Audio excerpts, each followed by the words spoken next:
this weekend. Oh, he's going to regret that. All right, welcome to Speak for Yourself. I'm Jason Whitlock. That is Marcellus Wiley. He's that dude. Yes, sir. Coming up, we'll tell you if the Cowboys regret dumping Tony Romo. And John Smoltz joins us to review the game one of the NLCS, which starts tonight on FS1. But we start every day with a Whitlock. What you got today, big dog? Oh, I got the new TO. Today it makes sense to analogize Giants diva receiver Odell Beckham Jr. to Terrell Owens, the fair comparison, especially if you watch the Philadelphia Eagles curb stomp the Giants on Thursday Night Football. Beckham's dysfunction is now the Giants' dysfunction. And you can now have to wonder, do the Giants regret making T.O. 2.0 the highest paid receiver in all of football? I think they do, and I think they should, because I believe OBJ is actually something worse than Terrell Owens. I think OBJ is Soulja Boy. Remember Soulja Boy, the rapper, the YouTube sensation? Watch me crank it, watch me roll, watch me crank that Soulja Boy. I never liked Soulja Boy. When he became a star a decade ago, it was proof that rap died. It foreshadowed that we would live someday in a world where people actually believe Drake is on the same level as Pac, Rakim, and KRS-One. Yes, we can get Odell Beckham Jr. off my damn lawn. I'm an old man and I'm angry. He's a YouTube sensation. He made one catch, dyed the top of his hair blonde, put up a bunch of numbers in the new NFL Madden League, and people lost their damn minds. Odell ain't on T.O.'s level. T.O. went over the middle and took shots. T.O. was immature, but he wanted to be great. T.O. played in the Super Bowl with a broken leg and put in real work. Odell is a superstar because the league outlawed contact and because Twitter controls the media conversation. Odell is a clown show who doesn't understand the first thing about winning or leadership. He has everybody on the Giants pointing fingers and reacting emotionally. Many of us in the media are reluctant to say what we really think about Odell because we know our comments will be immediately forwarded to Odell's Twitter feed, and Odell's extra emotional butt will be offended rather than adjust his approach. So we lie to Odell and make excuses for his behavior. We act like Odell is as valuable as Julio Jones. We act like Odell is this generation's Jerry Rice. We act like if the Giants only had a better quarterback, Odell wouldn't be a problem. Look here. If Dr. Dre, the greatest producer in music history, agreed to produce an album for Soulja Boy, it would still stink. You know why? Because Soulja Boy can't rap. Man. Soulja Boy can dance. He can conceive clever hooks. He can dress the part. But he can't write or perform 16 bars. There's more to being a great football player and the face of a franchise than just catching the football. When they make you the highest paid player on the team, you have to accept the responsibility of leadership. Odell is no leader. It's not within his personality to be a leader. He's a brand. He's addicted to attention. He's an immature child. He's football's soldier toy. Watch him crank it. Watch him roll. Watch him make the NFL long for the days of T.O. You like that, Marcella? Joining the desk, two great NFL players, former Hall of Famer Eric Dickerson, former Pro Bowler, Super Bowl champ Brian Cox. Marcella, let's start with you. Yeah. Am I right about Odell? I think he's worse than even Terrell Owens. Wow. You could be a little more open-minded in respecting the latitude of the different makeups of a star. The complexions of a star is different. You just talk about two great football players were flanked by, and they had two different demeanors on that same football field. And Odell Beckham Jr., if you want to look at what I say from superstardom, what it looks like from Barry Sanders to a Deion Sanders in terms of emotional makeup, passion, and how they show it differently. I'm looking at Odell Beckham who puts in the work. I'm looking at Odell Beckham who puts up the numbers. And then he's not getting anything handed to him easily by his quarterback right now. His quarterback is doing him no favors. And this is a guy who's more of the Deion Sanders mode. And Deion Sanders back in the day when he put up his numbers also had his issues with his teammates, Jerry Rice included. And there were times where if there were a social media component, when Deion Sanders was there playing like he played, acted like he acted, did it like he did it, you wouldn't even be talking about Odell Beckham being the worst of that situation. You'd be looking at Deion like he's crazy. So my point is, Odell Beckham is doing what we have seen done before. It's just now we're getting it every second, every day. Deion fan. No, I didn't say that. I said emotional makeup and the way he performs and gets out there. Nope. Deion puts in work. Oh, and Odell does it, you just said. Not like Deion. Deion was flawless, man. Oh, I get it, but he also didn't play a dependent position.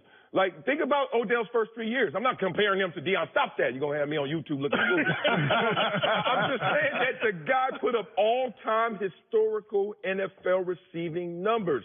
You don't get that by just rolling out of bed and showing up at practice. They done changed all the rules. Damn near, I can damn near put up numbers out there. Brian? I don't see him as a gimmick, but his actions are inconsequential to me. From a guy who used to get in a lot of trouble, having matured and having been able to sit in that position where you've been ostracized and your every move being picked apart.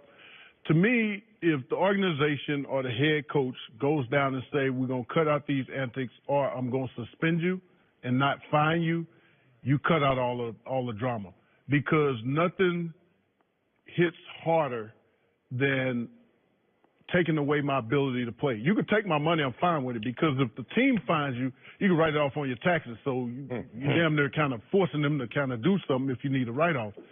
But if they take away your playing time, now you got nowhere to look and your Twitter feed ain't happening and they're not showing pictures of you on the sideline dressed in, you know, your apparel, your team issued apparel. So that's the way to cut some of this stuff out. So to me, it's a lot to do about nothing, because if you don't show pictures of him on the sideline, it's no issue.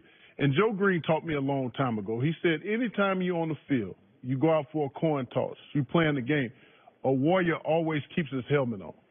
I'm not into this new wave. You always talked about the hair and stuff. It's like he's trying to get likes, or he's trying to make himself a bigger deal than the team. And to me, that's disappointing. Stop. I interject, because there was a rule in your era and even between your era and his era that was called the Emmitt Smith rule. And that was a rule that was put in place because people of your age range was taking their helmet off every single time they could to show off for the cameras for marketing opportunities. For me, I never did that. But I'm a guy that's been in trouble and been in those type situations where I never cost my team. If you go back and look at all the times I acted out, the game was out of hand one way or the other. You can't find a game in which the game was close and I went crazy and got a 15-yard penalty. I always knew how to play it. And most of the time when I got upset, it was at my teammates. And so I'm thinking some of this frustration is to do with how he feels about Eli. Well, I think that I like a guy that plays with passion. Don't get me wrong. Deion played with passion. I played with passion. I wasn't a guy that showed it on the sideline like that. That just wasn't me. Mm-hmm. I did not get in trouble. I mean, that was another thing. I feel like that, look, when you play a sport like football, it's already physical enough. It's mental enough. You know, you don't need to act out on the sideline. I really believe that you're right.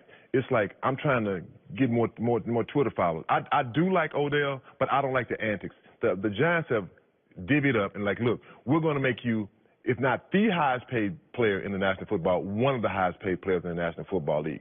But in a sense, you have to know how to be a leader on our football team. And he's not doing that. You talked about T.O. T.O., you're right. T.O. is a guy that came and played hard every time. Mm-hmm. You might not like T.O.'s antics, but T.O. didn't do this kind of stuff.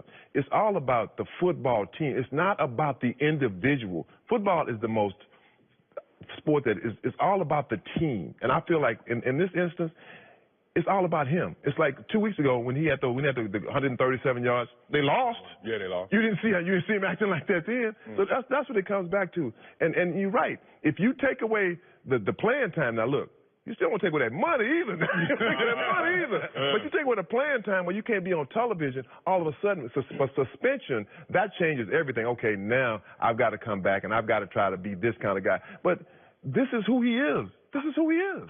I want to challenge all of you all. Obviously, I didn't play in the NFL as a mediocre college player, but I was an offensive lineman. And I looked at the Giants' offensive line last night. And Brian, you were a former coach, and this is what bothers me about Odell. I saw a collection of individuals out there for the Giants. I didn't see a team. And where that most showed up, is on offensive line play. And so that, when I'm looking at their offensive line, they can't cohesively interact with each other. I'm looking at a team that is fractured. I'm looking at Eli Apple blaming teammates and all. It's all a reflection of Odell. And so when I look at the problems, I can see a kernel of Odell in all of their problems, particularly when I look at that offensive line. There's like 5 individuals out there, 5 individuals individually getting their butts kicked because they don't know how to act as a unit. And I think that starts with Odell's bad leadership.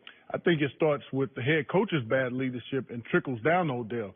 If you're Pat Shermer and you're the play caller, it's hard to be the head coach for the entire team because most of your time is spent. There may be some defensive guys that he don't even know. And, you know, as sad as that is to say, when you double dipping and you play calling and you're the head coach, you can't do all those responsibilities. And so you need help.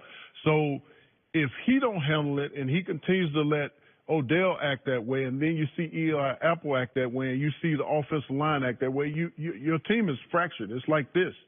You want a team like this that nothing can penetrate and you all pulling in the same direction, and that's not the case in New York right now. Well, it starts at the top. It's not Odell. It's not Eli Apple. It's not Coach Shermer.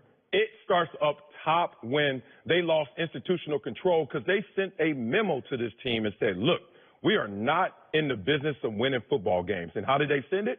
When we bench our quarterback for football reasons 1 week, and the next week we bring him back for PR reasons. Guess what Odell is sitting there saying? Hey, man, we about this winning or not? And if we're not, I have a problem with that. So Odell had to go on a mission to get his money, and he got his money now. Now he's on a mission to let them know we're trying to win games, and you know why we can't win games. And that was my point. When you said Odell is on a mission, he had an opportunity to not sign a contract if he was not happy with them putting Eli or installing Eli back into the game. When they went out and got Saquon Barkley, that's a good choice if they didn't think any of the other quarterbacks were franchise guys, which could possibly be the deal.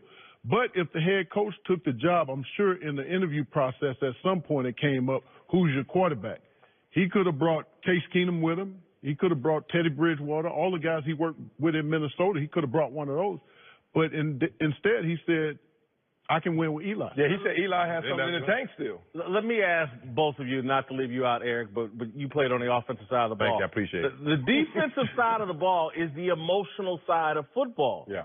And I'm looking at a guy on the offensive side of football where it shouldn't be this emotional, and that's why he's disruptive. Is he too emotional just as a player in general, but particularly for that side of football? I don't think so.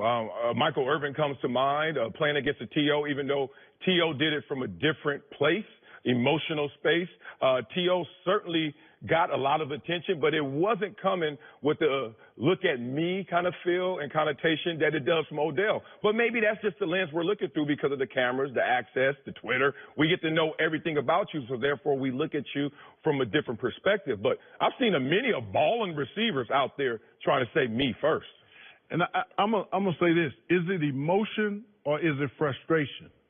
Because a lot of times when I got in trouble, I was frustrated with a teammate. For instance, we'd sit in meetings and we'd go over plays and we'd talk about things that we wanted to get accomplished during the game. And one guy would fall asleep or he'd be doodling or doing something, and you get to the game and that very thing happened. I would explode and people would construe it as me exploding at the opponent when really I was frustrated with my teammate who fell asleep or was doodling during the time we were trying to get this play right. So I would surmise that some of it's frustration more than emotion. I agree. Frustration is big, especially for an offensive player, for like a running back. We depend on our offensive line. Right. Key example, in Indianapolis, you know, they had got rid of our best offensive lineman, Chris Hinton. The offensive line was fractured. They put me behind this offensive line. I'm getting killed. And I know you're in there yelling, hey, man, hey, man. You know, you don't want to say anything, and all of a sudden they start blaming you. Well, you're not running the same. I'm like, it's no holes. So finally I said, you know what it's like? It's like going to Vietnam with a BB gun out there. How about you try that? So you just get frustrated after a while. Twitter off. I'm going to say this. No Twitter back in those days. End on this note. Look, just as old as we all are, and Marcel's just a baby, but you have to be able to handle frustration sometimes with logic rather than emotion. Say it, brother. And so, particularly on the offensive side of the ball. That's what I was missing. Yeah, I just have logic. It's easy to say that up here, though. Stick around. Later in the show, we'll give you our latest approval ratings for Odell. We'll see how much last night's meltdown cost him. Also coming up, some people in Dallas want the Cowboys to ditch Dak Prescott and bring back Tony Romo. We'll tell you what we think. With Samuel Adams, we were always looking for the best hops. Out of 150,000